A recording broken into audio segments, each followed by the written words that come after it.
निधिधरा जबलपुरतणी सुधन्या स्वामी मनुष्य स्वरूपे प्रगट्या स्वयं ज्या वदनोम भाद्रपदनी निज भाग्य गाए वंदू महंत गुरुजी चरणे सदाए।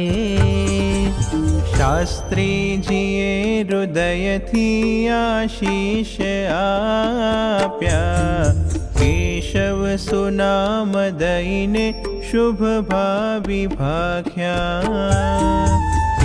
नाम आज सहु भक्त सहर्ष गाये वंदू महंत गुरुजी चरणे सदाये।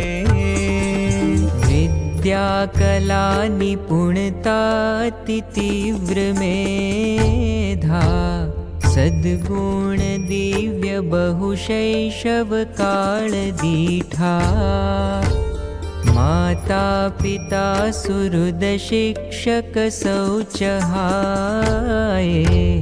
वंदू महंत गुरुजी चरणे सदाए। योगी जिना वचन मां करी पहल जेणे विघ्नो छताय गुरुराजी कर्या जेणे त्यागी बधु जगत जेविनु भक्त थाये वंदू महंत गुरुजी चरणे सदाये।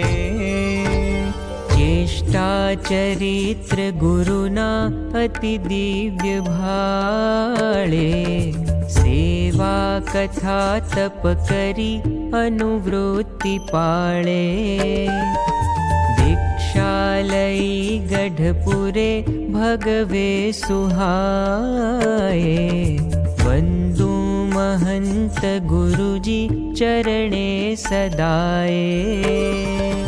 आपी महंत पदवी गुरु योगिराजे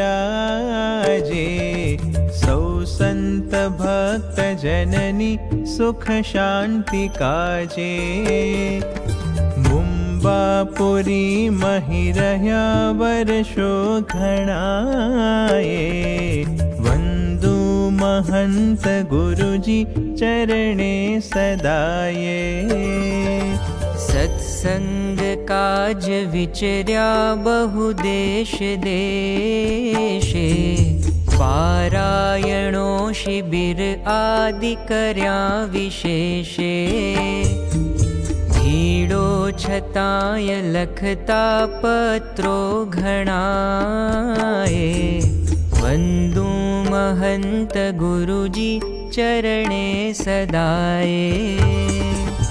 मानापमान स्पर्शा नहीं लेश जेने हसता मुखे सही रह्या कष्टो अनेके जीव्या बधु प्रमुख जी शरणे मुदाए वंदू महंत गुरुजी चरणे सदाये। सिद्धांत ने दृढ़ कर्यो मंदिर स्थापी निज हस्त शास्त्र लखीने शुभ भेट आपी सौ नित्य आरती मही सिद्धांत गाये वंदू महंत गुरुजी चरणे सदाए। दासत्व संप महिमा सहुने दृढ़ाव्या गुणगान संत हरिभक्त तणा कराव्या संबंध थी ज बधु दिव्य सुदिव्य थाये वंदू महंत गुरुजी चरणे सदाये।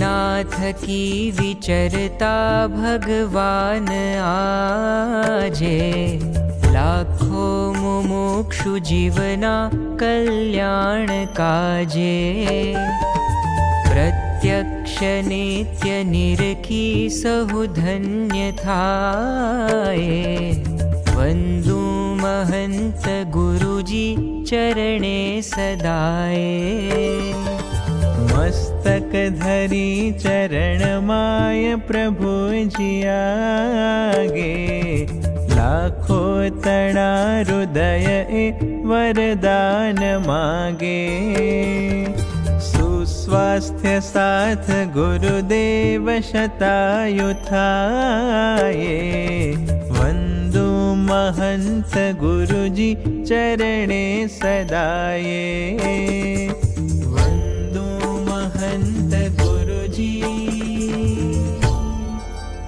चरणे सदाये।